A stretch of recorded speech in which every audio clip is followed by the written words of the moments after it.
South ఇండియాలోనే అతి తక్కువ ధరలకి రత్నాలనందించే ఏకైక సంస్థ 6JVR.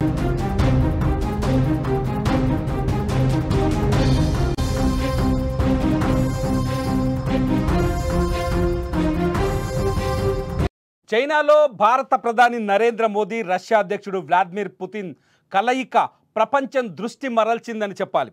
ప్రపంచానికి పెద్దన్నగా డబ్బా కొట్టుకుంటున్న అమెరికాకు షాక్ ఇచ్చిందని చెప్పాలి. ఎందుకంటే చైనాలో షాంఘై కోఆపరేటివ్ ఆర్గనైజేషన్లో జరిగిన మోదీ పుతిన్ భేటీ ఇవాళ ప్రపంచాన్ని కొత్త చర్చల వైపు తీసుకెళ్తున్నాయి.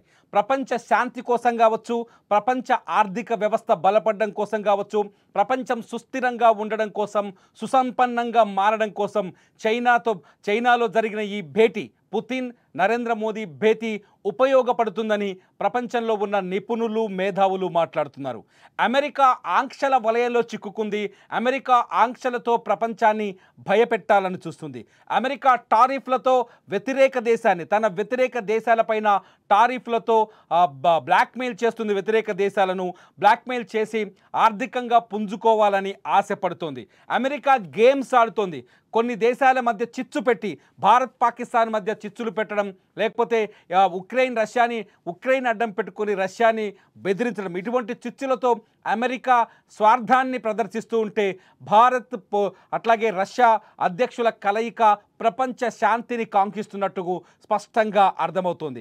షాంఘై కోఆపరేషన్ ఆర్గనైజేషన్ తర్వాత, ఆ భేటీ తర్వాత, ఆ సంస్థలో ఉన్న దేశాల సభ్యత్వం ఉన్న దేశాల సమావేశం తర్వాత భారత ప్రధాని నరేంద్ర మోదీ అట్లాగే రష్యా అధ్యక్షుడు వ్లాదిమిర్ పుతిన్ వాళ్ళ మధ్య స్నేహబంధం చూడొచ్చు. ఈ సమావేశంలో ఇద్దరు కలిసే ఉన్నారు. ఒకరితో ఒకరు చేతులు కలుపుకొని మాట్లాడుకున్నారు. ఒకరి భుజాలపైన ఒకరు చేతులు వేసుకొని మాట్లాడుకున్నారు. చివరికి చైనా అధ్యక్షుడు జిన్పింగ్ను కూడా ఇద్దరు కలిసే మాట్లాడారు. వాళ్ళ మధ్య నవ్వులు పూశాయి. చాలా సంతోషకరమైన సమావేశంలా, ఒక పండగ వాతావరణం కనిపించింది. మోదీ పుతిన్ భేటీ అయితే ఆ సమావేశానికే కొత్త వన్నెను తీసుకొచ్చింది.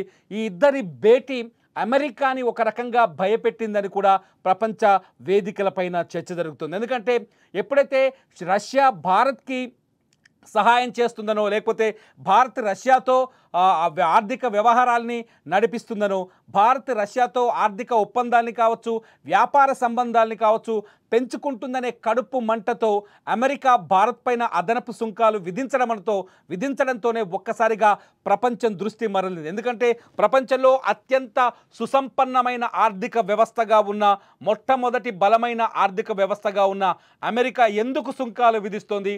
రష్యాని, భారత్ని, చైనాని చూసి ఎందుకు అమెరికా భయపడుతుందనే చర్చ ఇవాళ ప్రపంచవ్యాప్తంగా కొనసాగుతుంది. ఉక్రెయిన్తో యుద్ధం పైన వ్లాదిమిర్ పుతిన్ స్పష్టత కూడా ఇచ్చారు.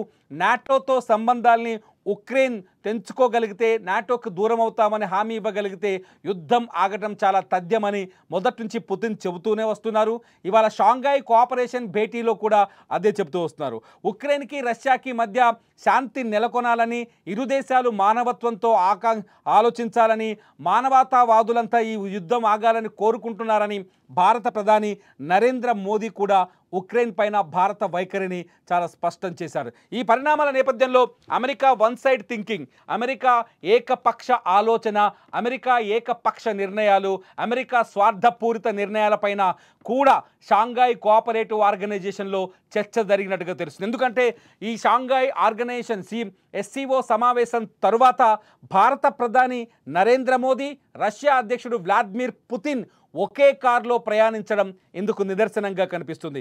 అమెరికా అధ్యక్షుడు డొనాల్డ్ ట్రంప్తో అలస్కాలో భేటీ తర్వాత పుతిన్ నేరుగా భారత ప్రధాని నరేంద్ర మోదీకి ఫోన్ చేశారు. గతాన్ని ఒక్కసారి మనం వెనక్కి వెళ్తే, అమెరికా అధ్యక్షుడు ఆగస్టు 14వ తారీఖున అలస్కాలో జరిగిన సమావేశంలో అమెరికా అధ్యక్షుడు అట్లాగే డొనాల్డ్ ట్రంప్ అట్లాగే రష్యా అధ్యక్షుడు వ్లాదిమిర్ పుతిన్ మధ్య ఒక కీలకమైన సమావేశం జరిగింది. ఈ కీలకమైన సమావేశంలో కూడా పుతిన్ పైచేయి సాధించాడని ప్రపంచ మీడియా కోడై కూస్తుంది. రష్యా బలోపేతమైన నిర్ణయాన్ని ప్రకటించిందని, రష్యా ఆలోచనల ముందు ట్రంప్ ఆలోచనలు దిగజారిపోయాయని కూడా ఒక చర్చ జరిగింది. ప్రపంచ నాయకుడిగా పుతిన్ చాలా స్పష్టంగా అన్ని దేశాలకు కనిపిస్తున్నాడనే చర్చ జరుగుతున్న తరుణంలో ఇటు భారత ప్రధాని ప్రపంచంలోనే అత్యంత జనాకర్షణ కలిగిన నాయకుడిగా గడిచిన 7 సంవత్సరాలుగా రికార్డులు సృష్టిస్తున్న భారత ప్రధాని నరేంద్ర మోదీ అట్లాగే వ్లాదిమిర్ పుతిన్ కలిసి మాట్లాడుకోవడం షాంఘై కోఆపరేటివ్ ఆర్గనైజేషన్లో ఆ మీటింగ్ తర్వాత నేరుగా ఎక్కడైతే తియాన్జిలోని రిజ్ కార్ల్టన్ హోటల్లో కొద్దిసేపటి క్రితం మొదలైన రష్యా భారత్ ద్వైపాక్షిక సమావేశానికి ఇద్దరు కలిసి ఒకే కారులో ప్రయాణించడం మొత్తం ప్రపంచమంతా కళ్ళారా చూస్తుంది. మీరు స్క్రీన్ పైన చూస్తారు పుతిన్ అట్లాగే భారత ప్రధాని నరేంద్ర మోదీ ఒకే కారులో ప్రయాణించడం. సాధారణంగా ఇటువంటి సమావేశాలకు దేశాధినేతలు హాజరైనప్పుడు ఆ దేశాధినేతలు ప్రయాణించే వాహనాలపైన కూడా స్పష్టమైన సెక్యూరిటీ క్లియరెన్సులు ఉంటాయి. ఇరు దేశాల నేతలు ఒకే కారులో 2 దేశాల నేతలు కావచ్చు అధినేతలు కావచ్చు ప్రయాణించడం ప్రపంచవ్యాప్తంగా సంచలనమైన చర్చగా మారుతుంది. ఆ చర్చకు ఆస్కారం కల్పించారు భారత ప్రధాని నరేంద్ర మోదీ అట్లాగే రష్యా అధ్యక్షుడు వ్లాదిమిర్ పుతిన్. ఇద్దరూ కలిసి కారులో ప్రయాణించిన సందర్భాన్ని భారత ప్రధాని నరేంద్ర మోదీ తన ట్విట్టర్లో కూడా ఆయన ట్వీట్ చేశారు. పుతిన్తో కలిసి ప్రయాణించడం చాలా సంతోషకరమైన విషయం.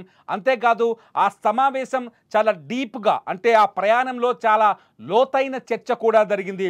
2 దేశాలకు సంబంధించిన లోతైన చర్చ కూడా జరిగిందని భారత ప్రధాని తన ట్విట్టర్లో నేరుగా ధృవీకరించారు. ఈ పరిణామాలన్నీ చూస్తుంటే షాంఘై కోఆపరేషన్ ఆర్గనైజేషన్ సమావేశం మొత్తానికి భారత్ రష్యా మధ్య మరింత బలమైన సంబంధాల్ని మిత్రత్వాన్ని బలపరిచే విధంగా ముందుకు సాగిందని అర్థం చేసుకోవాలి. ఇప్పుడు తింజాయిలో జరుగుతున్న రిజ్ కార్ల్టన్లో జరుగుతున్న రష్యా భారత్ కోఆపరేటివ్ ద్వైపాక్షిక సమావేశంలో కూడా ఇరు దేశాల మధ్య పలు కీలకమైన చర్చలకు వచ్చే అవకాశం కనిపిస్తుంది. ముఖ్యంగా ఉక్రెయిన్ పైన ఇక్కడ ఒక చర్చ జరిగింది. ఉక్రెయిన్ తర్వాత భారత్తో సంబంధాలపైన కూడా చర్చలు జరిగాయి. ఉక్రెయిన్పై చర్చల సమావేశం సందర్భంగా భారత ప్రధానమంత్రి నరేంద్ర మోదీ మన భారతీయ జాతీయ భాష అయిన మన హిందీలోనే ఆయన ప్రసంగించారు. ఈ సమావేశంలో ఒక్కసారి భారత ప్రధాని నరేంద్ర మోదీ రష్యా ఉక్రెయిన్ యుద్ధం నిలుపుదల చేయాలన్న అంశంపైన ఏ విధమైన సమాధానం చెప్పారో మీరు కూడా వినండి. एक्सेलेंसी, यूक्रेन में चल रहे संघर्ष के विषय में हम लगातार चर्चा करते रहे हैं. हाल में किए गए शांति के सभी प्रयासों का हम स्वागत करते हैं. हम आशा करते हैं कि सभी पक्ष कंस्ट्रक्टिवली आगे बढ़ेंगे. संघर्ष को जल्द से जल्द खत्म करने और स्थायी शांति स्थापित करने का रास्ता खोजना होगा. ये पूरी मानवता की पुकार है. ఉక్రెయిన్ రష్యా యుద్ధం ఆగిపోవాలని అమెరికా ఒక్కటి మాత్రమే కోరుకోవట్లేదు, ప్రపంచంలో ఉన్న దేశాలన్నీ కోరుకుంటున్నాయి. ముందుగా భారత్ కూడా చాలా స్పష్టంగా కోరుకుంటోంది ఉక్రెయిన్ రష్యా మధ్య శాంతి నెలకొనాలని, ఇరు దేశాలు శాంతించాలని, యుద్ధం ఆగిపోవాలని. ఇంతకు ముందే రష్యాతో పుతిన్తో భేటీ తర్వాత పుతిన్ అమెరికా అధ్యక్షుడు డొనాల్డ్ ట్రంప్ని భేటీ అయిన తర్వాత పుతిన్ భారత ప్రధానమంత్రి నరేంద్ర మోదీతో ఫోన్లో మాట్లాడక ముందే భారత ప్రధాని నరేంద్ర మోదీ ఉక్రెయిన్ అధ్యక్షుడు జెలెన్స్కీతో కూడా ఫోన్లో మాట్లాడారు. యుద్ధాన్ని శాంతియుతంగా ముగించాలని, యుద్ధాన్ని శాంతియుతంగా క్లోజ్ చేసుకోవాలని ఆ దేశ అధ్యక్షుడు జెలెన్స్కీతో కూడా చాలా స్పష్టంగా చెప్పారు. ఒక రకంగా చెప్పాలంటే డొనాల్డ్ ట్రంప్ రష్యా ఉక్రెయిన్ మధ్య యుద్ధాన్ని ఆపే వంకతో ప్రపంచ దేశాలపైన ఆంక్షలు విధిస్తున్నారు. రష్యా ఆర్థిక వ్యవస్థని దెబ్బతీసే ఆలోచన అని, ఉక్రెయిన్కి మద్దతు ప్రకటించాలి అంటే రష్యాని ఆర్థికంగా దెబ్బ కొట్టాలని నాటో దేశాల ఆలోచన కావచ్చు, యూరప్ దేశాల ఆలోచన కావచ్చు, ఆ ఆలోచనలకు భిన్నంగా ఇంకొంచెం ఎక్స్ట్రీమ్గా అమెరికా అధ్యక్షుడు డొనాల్డ్ ట్రంప్ నిర్ణయాలు తీసుకుంటున్నాడు. ఈ నేపథ్యంలోనే చైనా పైన కావచ్చు, మన భారతదేశం పైన కావచ్చు, మరికొన్ని దేశాలపైన అధిక టారిఫ్లు విధించారు. కానీ భారత ప్రధాని మోదీ చాలా స్పష్టంగా ఇరు దేశాల అధ్యక్షులతో ఇవాళ షాంఘైలో చూడొచ్చు, పుతిన్ ముందే తన అభిప్రాయాన్ని భారత్ వ్యక్తం చేసింది, మోదీ చాలా స్పష్టంగా తన అభిప్రాయాన్ని వ్యక్తం చేశారు. ఇంతకు ముందు ఏదైతే పుతిన్ ట్రంప్ భేటీకి ముందే ప్రధాని మోదీ జెలెన్స్కీతో మాట్లాడారు, ఉక్రెయిన్ అధ్యక్షుడితో. అక్కడ కూడా తన అభిప్రాయాన్ని వ్యక్తం చేశారు. అంటే ఈ భారతదేశం ఇటు ఉక్రెయిన్తో కావచ్చు, రష్యాతో కావచ్చు, ఒక పరిపూర్ణమైన చర్చల్లో ఉంది. సమాంతరమైన దూరాన్ని పాటిస్తూ సమాంతరమైన చర్చల్ని కొనసాగిస్తుంది. ఈ విధానాన్ని ఉక్రెయిన్ ఆహ్వానించింది, ఇటు రష్యా కూడా ఆహ్వానిస్తోంది. ఇవాళ పుతిన్ భేటీ తర్వాత ఈ భేటీలో ఏదైతే షాంఘాయ్ కోఆపరేషన్ ఆర్గనైజేషన్ భేటీలో పుతిన్ చాలా కీలకమైన వ్యాఖ్యలు చేశారు భారత్ పైన.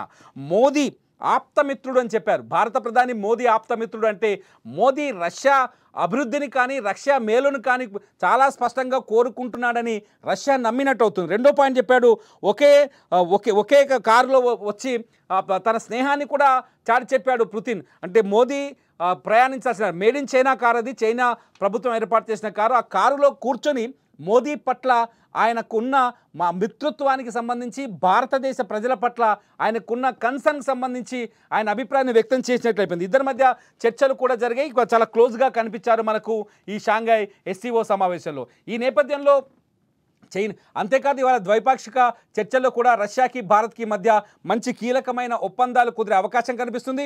డిసెంబర్లో పుతిన్ భారతదేశానికి వస్తున్నారు. మోదీ చాలా స్పష్టంగా దానిపైన కొన్ని కీలకమైన కామెంట్స్ కూడా చేశారు. భారత ప్రధాని మోదీ చేసిన కొన్ని కామెంట్స్ చదివి వినిపిస్తాను.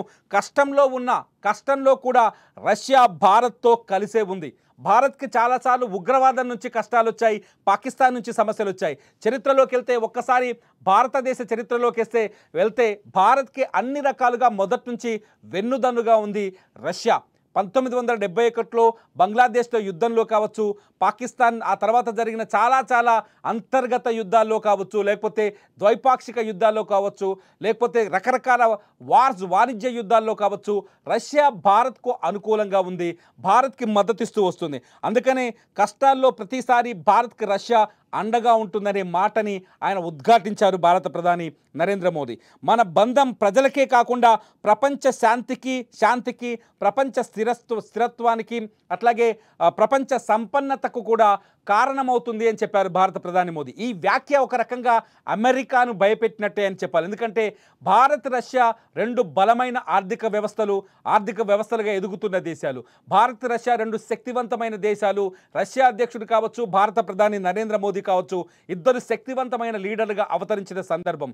ఈ సందర్భంలో అమెరికాతో సంబంధం లేకుండా రెండు దేశాలు ప్రపంచ శాంతిని కోరుకుంటున్నాయి, రెండు దేశాలు ప్రపంచంలో ఆర్థిక స్థిరత్వాన్ని సుస్థిరతను కోరుకుంటున్నాయి, రెండు దేశాలు ప్రపంచంలో ఉన్న ప్రతి దేశం సుసంపన్నంగా అడుగులు వేయాలని, మంచి వ్యాపార సంబంధాలను కలిగి ఉండాలని రెండు దేశాలు కోరుకుంటున్నాయంటూ చైనా గడ్డపై నుంచి ఈ రెండు దేశాలు ప్రపంచానికి సందేశాన్ని ఇచ్చాయి. ఇవన్నీ అంతేకాదు ఉక్రెయిన్ రష్యా యుద్ధం విషయంలో కూడా భారత్ తన ఒపీనియన్ చెప్పడాన్ని పుతిన్ నిజంగా ఆహ్వానించినట్టుగా చాలా స్పష్టంగా అర్థమవుతుంది. భారత ప్రధానికి కూడా మోదీ ఆప్తమిత్రుడు, నాకు భారతదేశం అంటే మా రష్యాకి ఎప్పుడు చాలా ఇష్టం అనే ధోరణి ప్రకటించడం, ఇవన్నీ చూస్తుంటే భారత్ రష్యా మధ్య విడదీయలేని అనుబంధం పెరిగిపోతుంది.